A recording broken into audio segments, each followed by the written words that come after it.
You're in the wrong seat. First class is for real passengers. The sentence didn't come with hesitation. It dropped like law, loud, certain, and cold. The speaker? A woman in pearls, linen blazer slightly wrinkled from airport wine, and a name tag that said Elaine in cursive gold. Her voice sliced through the cabin like a box cutter. She didn't whisper. She wanted everyone in row 1 to hear. She looked down at the black woman standing beside seat 2A. No eye contact, just inventory, jeans, flats, natural curls pinned up in a low twist, and a calm that didn't match the accusation. Elaine's mouth curled slightly. You can't just walk up to a premium cabin and pretend, sweetheart. The plane wasn't even full. Final boarding had just been called at gate C4. The hum of luggage wheels and pre-flight chatter filled the cabin, but now, silence clung like fog. The woman, still standing, still calm, tilted her head slightly. This is my seat. Elaine didn't move. She held up her phone like it was a badge. Funny, because I scanned into 2A. Try again. Behind them, 2 passengers glanced over. One raised an eyebrow. Another slid a phone into video mode, low and angled. And just behind curtain row, a flight attendant named Jared adjusted his tie, then stepped forward. What seems to be the problem here? Elaine turned, full of purpose. She's in my seat. No ticket. No ID. Nothing. Jared looked at the black woman now. She pulled out a small Navy boarding pass. First class. Seat 2A. Flight ZR-77. Name, Danielle Brooks. Jared blinked. So did Elaine. But only for a second. That's a misprint, Elaine snapped. They double booked. She probably bought some discounted upgrade. Her tone dripped with certainty, like she'd seen this before and already won. Danielle didn't flinch. Before we continue, where are you watching from? Drop your city or country in the comments below. And if you believe in dignity and justice, hit like and subscribe. These stories spark change. And we're glad you're here. Now back to Danielle. She calmly handed Jared her ID. Illinois driver's license. Matching name. Matching flight. Jared stepped back. Elaine stepped forward. I'm a platinum medallion member, she hissed. I don't care what paperwork she has. Look at her. Does she look like someone who belongs here? That word. Look. Danielle blinked once. Elaine crossed her arms. She's trying to take someone else's seat. This is theft, Jared. I want her moved, or I'll call the gate. Jared hesitated. The silence grew denser. Danielle said nothing. But her eyes didn't waver. Not from Elaine. Not from Jared. Not from the other passengers now watching. Because this wasn't new. This wasn't a malfunction. Or a mistake. Or a misunderstanding. It was a familiar melody in a different key. And Danielle Brooks wasn't going anywhere. Not yet. Danielle Brooks didn't dress for attention. She dressed for clarity. Dark jeans, clean but worn at the hem. A slate gray cardigan over a soft black tee. No heels. No jewelry. No assistant trailing behind her. Just a tablet case, passport, and boarding pass. She looked like someone on a business trip or someone visiting family. Not someone with power. Not someone who could shift an entire flight's hierarchy with a single call. And that was intentional. She hadn't flown under her own name in months. Not like this. But today? Today she chose to fly as herself. Not as the face of Brooks Aero Capital, the firm with deep ties to multiple airlines. Not as the black woman whose name sits on 6 corporate boards, including the one that oversees Syrian Air, the very company running flight ZR-77. Not even as the majority shareholder who had approved this aircraft's purchase 2 quarters ago. She was here as a passenger, to see if the rumors were true, to feel, firsthand, what too many emails, reports, and complaints had failed to capture. That Syrian service, her airline, changed depending on what you wore, what shade you were, and how confidently you walked onto a plane. So she booked this ticket herself, used her real name, boarded last, alone, and watched it unfold. Elaine, the seat stealer, platinum medallion, but loud, smug, accustomed to deference. Jared, the attendant, trained, polished, but hesitating now, staring between 2 women, one with acclaim and one with confidence. And behind them, a cabin full of silence. Heads turned, mouths tight. One woman near row 3 pulled out her earbuds. Another sipped wine slower. They weren't watching a seating dispute. They were watching a story they already knew the ending to.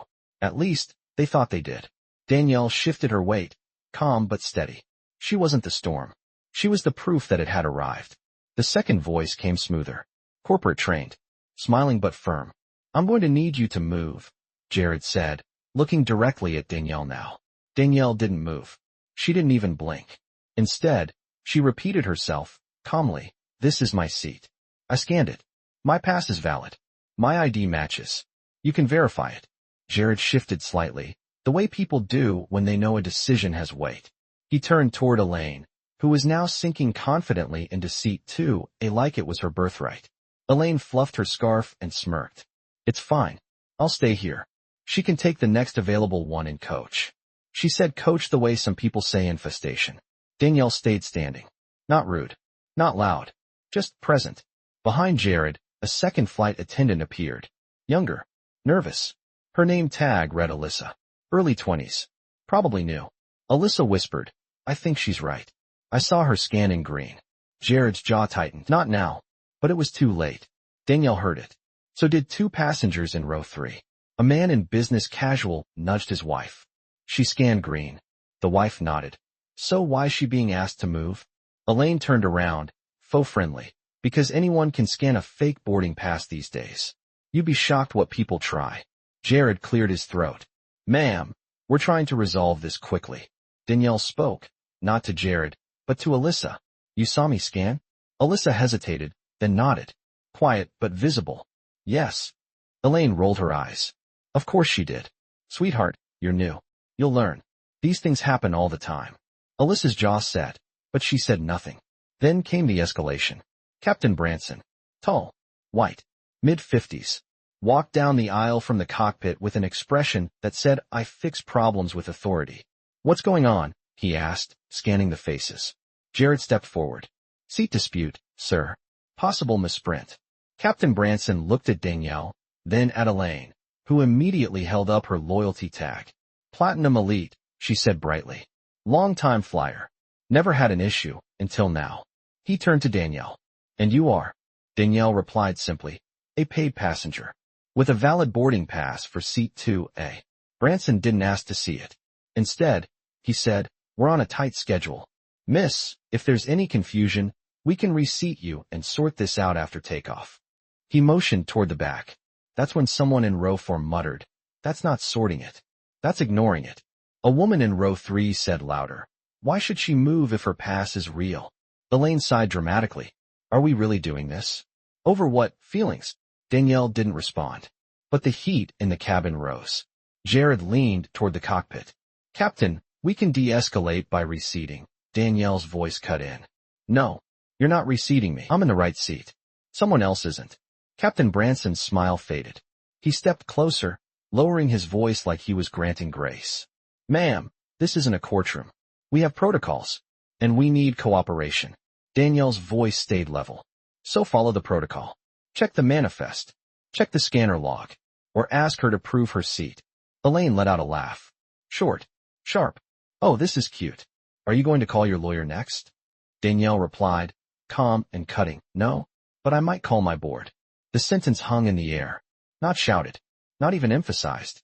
But it landed like thunder behind glass. Captain Branson squinted. You're bored. Danielle looked him in the eye. No one's moving until the truth moves first. Danielle didn't raise her voice. She didn't have to, because the room was already speaking for her. A quiet buzz had started near row 3. A whisper in row 4. Someone in the back leaned into the aisle, trying to hear better. But in seat 2A, Elaine sat like a queen, unbothered, legs crossed, fingers dancing across her phone. Can we just get going? She said, loud enough for everyone to hear. This is ridiculous. Over a seat. Captain Branson's jaw flexed. Jared looked down at the manifest tablet. His thumb hovered over the refresh button like it might give him an easier version of reality. Alyssa stood frozen near the curtain, eyes darting between passengers. Danielle? She simply sat down. In 2B, the aisle seat next to her rightful 2A. Not to concede. To observe. To let the storm build without touching it. She folded her hands. Her voice was gone now, but not from fear. From choice. Captain Branson leaned toward Jared, whispering. Jared nodded, then turned to Danielle. We're going to verify the logs, he said. But for now, please remain seated and avoid further disruption. Danielle didn't blink. She leaned back, spine straight, eyes forward. Elaine huffed. This is what happens when you let economy energy into first class. Someone 3 rows back coughed sharply, louder than needed. A man in row 1 muttered, "She just say that?" A woman in 3C pulled out her phone, screen already glowing red. Danielle heard it all. She also remembered. At 19, she had tried to upgrade to first class on a late flight home from Howard. The gate agent said the system was full, then upgraded a white couple who'd walked in after her. At 27, she'd flown to Zurich for her first international investor pitch. Her seat was reassigned by mistake when she showed up in braids and sneakers. At 34, a business partner laughed when she said she still flew commercial. "Don't your people do private now?" he said, thinking it was a compliment. And now, here she was again. Not surprised. Not shaken. Just sharper. Elaine leaned over suddenly, voice syrupy. "You know, if you'd asked nicely, I might have let you stay." Danielle turned her head. Finally. And said one line. "You're already staying in something that's not yours." The silence hit again. Heavy. Immediate. Elaine blinked. Alyssa bit her lip. Jared looked like he wanted to disappear. Captain Branson's hand went to his radio. Danielle closed her eyes, just for a second. And when she opened them, the calm in her gaze wasn't soft. It was loaded. Ready. Waiting. Because silence wasn't surrender. It was strategy. And in this cabin, she was the only one still playing by rules everyone else had already broken. It started with a flicker of red. Seat 4C. An iPhone tilted just enough to see the scene, just low enough to avoid detection. The camera was rolling. The man behind it? Mid-30s. Latino. Hoodie half-zipped, earbuds dangling. His girlfriend whispered, "Are you filming?" He nodded once. "They're gonna lie about this later. I'm getting it now." From the galley, Alyssa glanced toward them. Her eyes widened, but she didn't stop him. She turned instead, walked back to the cockpit curtain, and slipped her phone from her pocket. Voice memo. Click. Meanwhile, Danielle hadn't moved. She was still in 2B, spine straight, arms crossed. Still silent. Elaine leaned back with a sigh so loud it sounded scripted. This is what happens when people with no class get a ticket and think they're somebody. Jared flinched at the sentence. But he said nothing. That's when another voice spoke up. Quiet. But enough. She is somebody. Seat 1D. An older black woman, maybe mid-60s, said it without turning her head. She didn't yell. She didn't point. She just said the truth like it was water. Natural, necessary, and cold. Elaine scoffed. "I'm sorry, who even are you?" The woman turned slowly. "Someone who's seen this movie too many times. And it ends the same way. Until one day, it doesn't." Jared looked up, clearly unsettled. Captain Branson stepped forward, now more forceful. "Ma'am," he said to Danielle, "if you refuse to comply, we will have to call security. You are delaying the flight." From row 4, the man filming muttered, "She's delaying the flight? Not the liar in her seat." His voice was louder than he meant. Passengers turned. Someone in 5A stood up, clearly annoyed. "Can someone just check the logs already?" Elaine fired back. "There are no logs. The system must have messed up." Danielle finally spoke. "Then let's check the system. Not the skin." It was a pin drop moment. Elaine stood now. "Fine. Let's check. I have nothing to hide." Danielle's gaze didn't waver. "Exactly." Alyssa returned quietly from the galley. Her voice was shaky but clear. "I saw her boarding pass. It scanned green. Her name's Danielle Brooks. She was assigned 2A. Elaine turned on her like a storm. "You're a trainee. Stay out of this." Alyssa took a breath. "I'm also a witness." Branson stepped back. Jared blinked. The energy in the cabin changed. Like gravity had picked a side. And it wasn't Elaine's. Danielle looked at Alyssa, then at the man filming in row 4. Then at the silent mouths now beginning to whisper in motion. The tide was coming. And truth had cameras now. Not just words. Not just wounds. Captain Branson's voice dropped an octave. Sharp. Intentional. Call security. He didn't yell. But the silence that followed was louder than any shout. Elaine's lips curled in triumph. She leaned back into seat 2A like it had always been hers. Danielle didn't blink. Didn't flinch. Didn't even turn. Alyssa, still near the curtain, hesitated. Her fingers hovered over the intercom. Jared stepped closer to the captain. "Sir, are you sure?" Branson didn't even look at him. "She's non-compliant. Disrupting boarding. Standard procedure." Alyssa's voice cracked. "But she's not disrupting. She hasn't moved." "She hasn't." Elaine cut in, loud and smug. "Oh, she disrupted all right." She made this whole flight about her. Playing victim. Someone in row 3 stood up. Nobody was playing anything until you took her seat. Branson turned, glare fixed. Sir, please sit down. But the man didn't. Neither did the truth. Because Alyssa, instead of pressing the intercom, stepped into the aisle and said loud enough for the entire front cabin to hear, Danielle Brooks is in the system. I saw it myself. I watched her skin green. This whole thing isn't a mistake. It's targeted. Elaine hissed. You little intern. Alyssa faced her full on. I'm not the one lying about a seat. Branson stepped forward. That's enough. His voice boomed. Not calm anymore. Alyssa, return to the galley. You're compromising protocol. Jared tried to de-escalate, whispering now, but Branson's voice overrode everything. She's refusing to follow crew instructions. That's cause for removal. Danielle finally stood. Not rushed. Not flustered. Just steady. You're right, she said. It is cause for removal. Elaine smirked. Glad we agree. Danielle looked her in the eye. Then at Branson. And it won't be me. Branson's brow furrowed.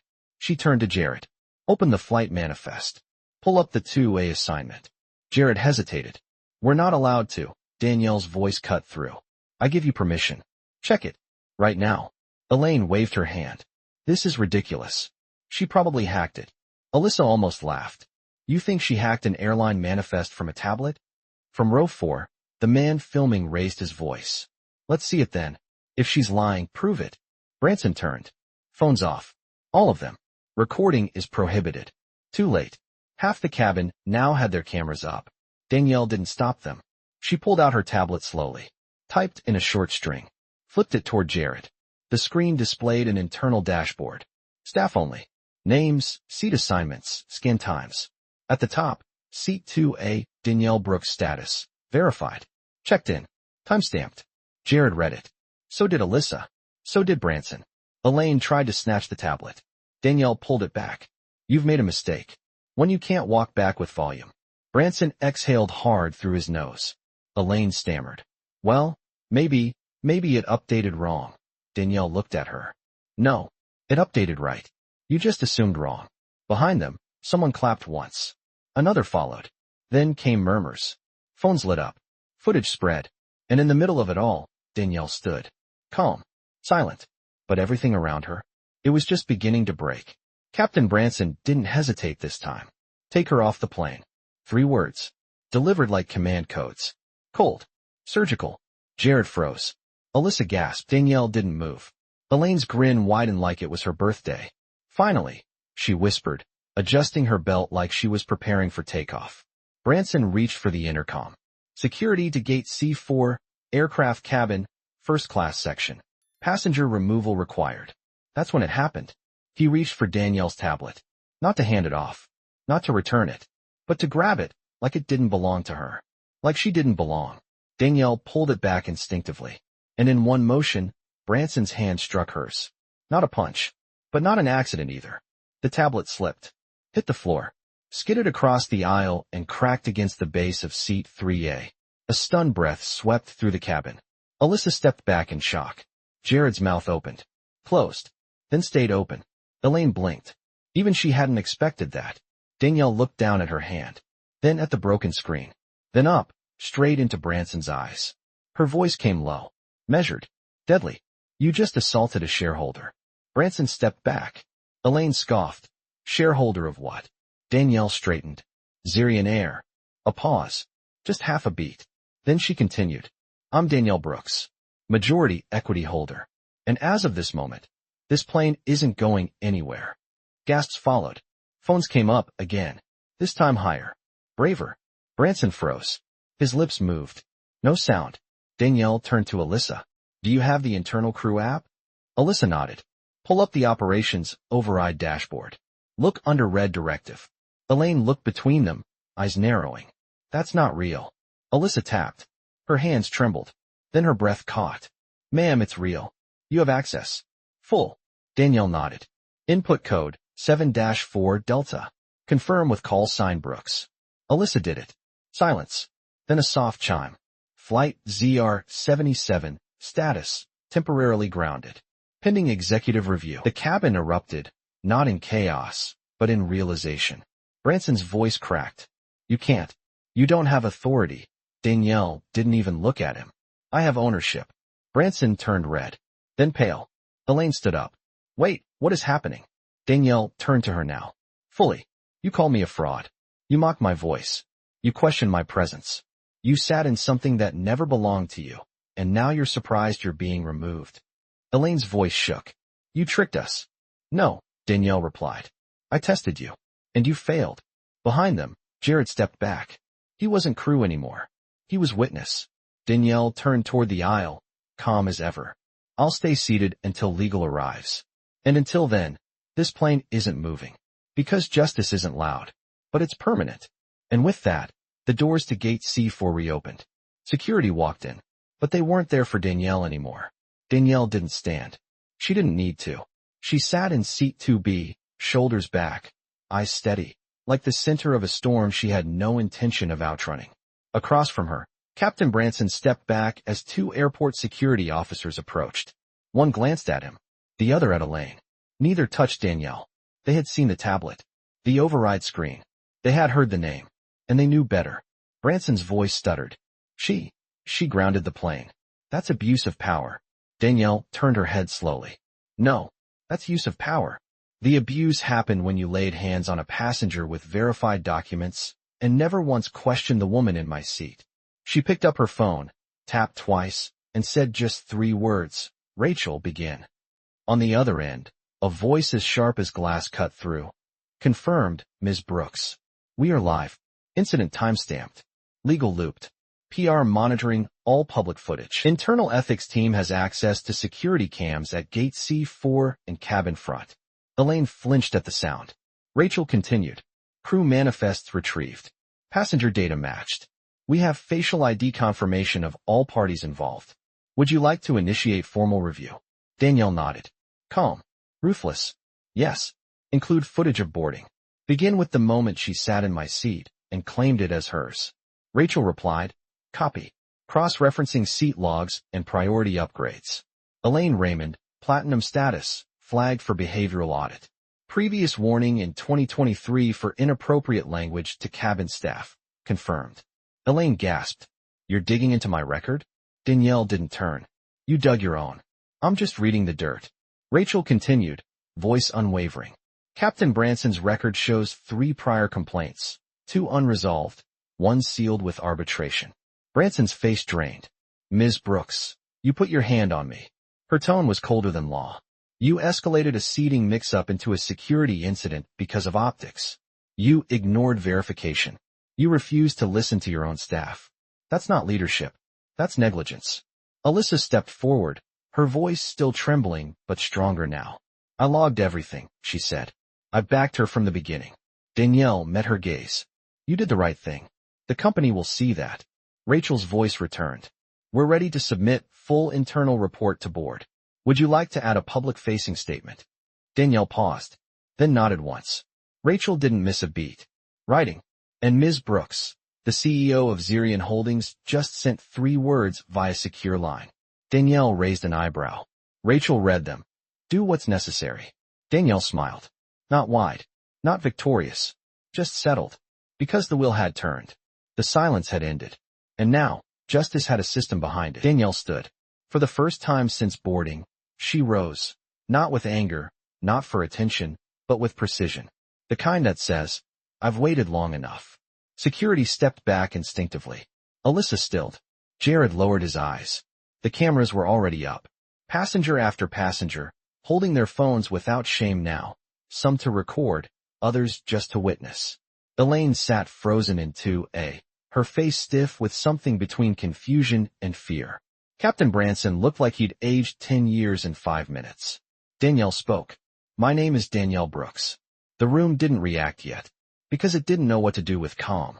But she kept going. I am the majority shareholder of Zirian Air. Murmurs erupted. Gasps. The man in row 4 lowered his phone, blinked. Wait, like the Zirian? Danielle nodded. I co-founded Brooks Aero Capital in 2011. We acquired controlling interest in this airline 3 years ago. My firm approved the purchase of this aircraft. The leather in these seats? I chose the vendor. The in-flight meal? My team signed off on the contract. The route schedule? The boarding protocol, the platinum perks? She looked at Elaine now. I designed them. For everyone. Not just for people who look the part. Elaine's mouth opened, but nothing came out. Danielle turned to Branson. You told me I didn't belong. You called security. You escalated. You touched me. You grounded your own career. And you didn't even know whose hand you slapped. Branson's face went pale. I didn't know. Danielle's tone sharpened, but her volume never rose. Exactly. Then she turned to the cabin. All of you saw what happened. I didn't raise my voice. I didn't resist. I didn't threaten. She gestured to the broken tablet, still resting near seat 3A. That device holds proprietary data. NDA secured. You broke it. You tried to confiscate it, and not once, did you verify before accusing. Alyssa stepped forward now. She told the truth. Every time. Danielle nodded to her. Thank you. Then she looked down the aisle. At Jared, silent now. At the other passengers. And finally, back at Elaine. I gave this airline 3 years of silent investment. I watched from the shadows. But today, she stepped closer. I watched in daylight. I watched what you did when you thought I was no one. Elaine stuttered. I didn't mean, you meant every word. Danielle cut in. Then, to the rest of the cabin. And now you know who I am. She didn't need to say more. Because the silence that followed, it wasn't empty. It was accountability. And Danielle Brooks had just stepped into it. Every inch, every note, every truth, like it belonged to her. Because it did. Captain Branson took a step back like the floor was moving beneath him. His mouth opened, but nothing came out. Jared looked at his manifest again, like maybe the page would rewrite itself. Elaine finally stood from seat 2A, face pale, hands shaking slightly as she reached for her carry-on. Ms. Brooks, she stammered, I didn't know. Danielle didn't move. You didn't ask. The sentence was colder than silence. And somehow louder than every voice that had tried to drown her. Passengers whispered now, some with mouths covered, others with phones lowered in stunned reverence. A man near the front said quietly, "This is going to be on the news tonight." A woman beside him replied, "It should be. It has to be." Alyssa stepped back toward the curtain, eyes wide, shoulders trembling, not with fear, but with something deeper, the weight of truth, finally given space. Danielle looked at Branson again. You had 3 opportunities to verify, and instead, you trusted assumptions. He tried to straighten his posture. I followed protocol. Danielle didn't blink. No, you weaponized it. He looked around, suddenly aware that cameras were everywhere now, some recording, some streaming. Rachel's voice came through Danielle's earpiece again. Footage from inside cabin has reached 38,000 views in under 20 minutes. It's climbing. Live tracking says 2 local news stations have picked it up. Danielle nodded slightly. Keep monitoring. Elaine finally spoke again, voice cracking. I'm sorry. I honestly thought. I just assumed. Danielle cut her off. You assumed entitlement. You assumed ownership. You assumed someone like me couldn't possibly belong in this seat. And the worst part. She stepped forward once. You assumed you'd get away with it. Elaine's hand gripped the seat back in front of her like it might keep her grounded. The man in row 4, still filming, muttered, "She's still lucky she's not in cuffs." Another voice chimed in. She will be. That's theft, right? Danielle turned to Jared. Seat logs confirmed? Jared nodded slowly. Yes, ma'am. You were the original assigned passenger for 2A. Checked in. Boarded. Logged and scanned. Danielle turned back to Elaine. So let's be very clear. You took a seat that wasn't yours. Then called me a fraud. Elaine's voice collapsed into a whisper. I didn't mean harm. But you did harm, Danielle said. That's the thing about bias. It doesn't care about your intentions, only your impact. Branson sat down, just lowered himself into the jump seat, like someone realizing the cockpit might never be his again. Jared stepped aside. Alyssa took his place. And slowly, passengers began to clap. Not all at once. First 1, then 3, then 10. The cabin didn't erupt. It rose. With rhythm. With clarity. With something deeper than applause, it was agreement. Danielle didn't bow. She didn't smile. She just looked toward the cockpit. I believe this flight is no longer safe to depart under current leadership. Rachel's voice returned, sharp and efficient. Confirmed. Corporate has received video. Legal recommends suspension of flight crew involved pending investigation. Danielle looked at Alyssa. Escort the captain and Ms. Raymond off the aircraft. Alyssa blinked. You want me to? Danielle nodded. You spoke truth when others didn't. That means you lead now. Alyssa swallowed hard, then stepped forward. Captain Branson. Ms. Raymond. You've been relieved of your duties for this flight. Please disembark. Branson stood, pale, stunned. Elaine didn't move. Danielle added quietly. Or I'll call federal security and file a civil theft complaint in front of 120 witnesses. Elaine grabbed her bag, and without another word, walked down the aisle. Alone. This time, no one asked her to move. Because power had already done that, Danielle didn't wait.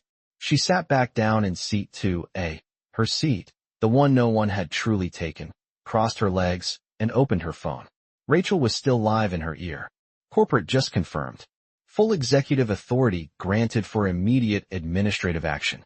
Danielle nodded once. Lock their access. All of it. Rachel replied, already typing. Pilot and senior crew IDs, deactivated. Login credentials, frozen. Scheduling accounts and payroll routing, suspended pending review. A soft chime echoed in the cabin. Jared flinched, then looked down at the crew tablet on the wall beside him. The screen was blank. No shift schedule. No crew comms. Just one line of text. Access denied. Account locked by admin override. Branson hadn't even cleared the jet bridge yet. And already, his name was gone from the flight. Danielle tapped again. Notify HR to begin ethics investigation.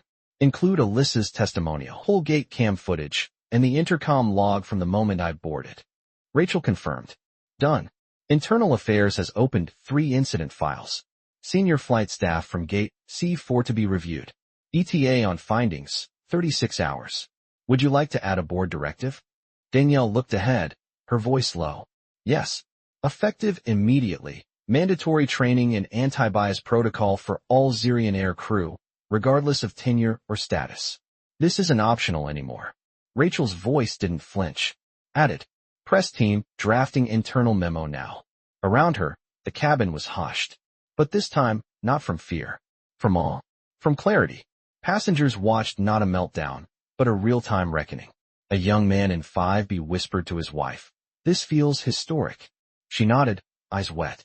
It is. Danielle closed her eyes for half a beat. She remembered a time not long ago, sitting in a boardroom, being told, you're powerful, but stay behind the curtain. No need to be the face. And now, she was the face. Of justice. Of design. Of how things change. She turned to Alyssa. You still have access? Alyssa nodded, wide-eyed. Good. I want you to make a final cabin announcement. Me? Yes. Loud.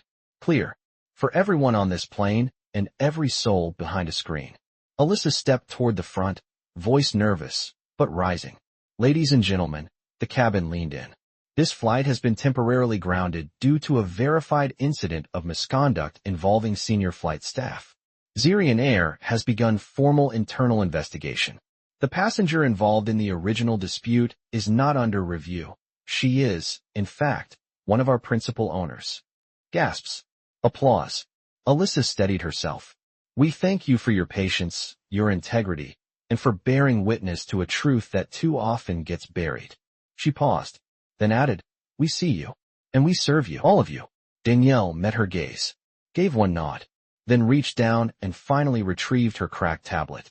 Its screen flickered. A jagged fracture ran down the middle, but it still worked. She typed one final line to Rachel. Reschedule this flight. With a new crew. Today. Rachel's reply came fast. Done. And Ms. Brooks. Danielle looked out the window.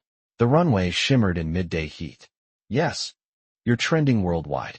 Danielle smiled, soft but firm. Good. Let the world see what happens when silence ends. 20 minutes later, the flight was recrewed. The original team was off the manifest. Security had filed their reports. And the cabin? It had settled, not into calm, but into something better, respect. Danielle remained seated in 2A, not as a passenger anymore. As proof, Alyssa brought over a bottle of water, her hands no longer trembling. They're ready for departure, she said. Just waiting on you. Danielle looked around. The man in row 4 gave a small nod. The older woman in 1D smiled without a word. Even the toddler near the back had stopped crying. Danielle rose slowly. She stepped to the front of the cabin, turned toward the passengers, not just those on board, but those beyond the lens. The world now watching through screens, through shares, through silence finally broken. She didn't give a speech. She told a truth. I was never supposed to speak today. I didn't come to make noise. I came to travel, like anyone else. Her voice didn't rise. But some people think silence means weakness. That calm equals permission. That dignity looks like deference. A pause. I've learned. They're wrong. She scanned the rows. I was told long ago to never explain myself to people committed to misunderstanding me. But today, this isn't about explanation. It's about demonstration. She stepped back toward her seat, and to anyone watching who's ever been told they don't look the part, who's been spoken over, doubted, dismissed, remember this moment. She sat, fastened her belt. I don't raise my voice. I raise the standard. The cabin exhaled. A wave of applause rolled through the rows. Not loud, not frantic, just honest. Alyssa walked back to the intercom. Cabin secure. The aircraft door closed. Wheels rolled. The plane pushed back from gate C for like nothing happened. But something had. Something permanent. A woman had been silenced. Then seen. Then heard. Not because she demanded power, but because she was power. And for the first time, the world didn't just watch. It listened.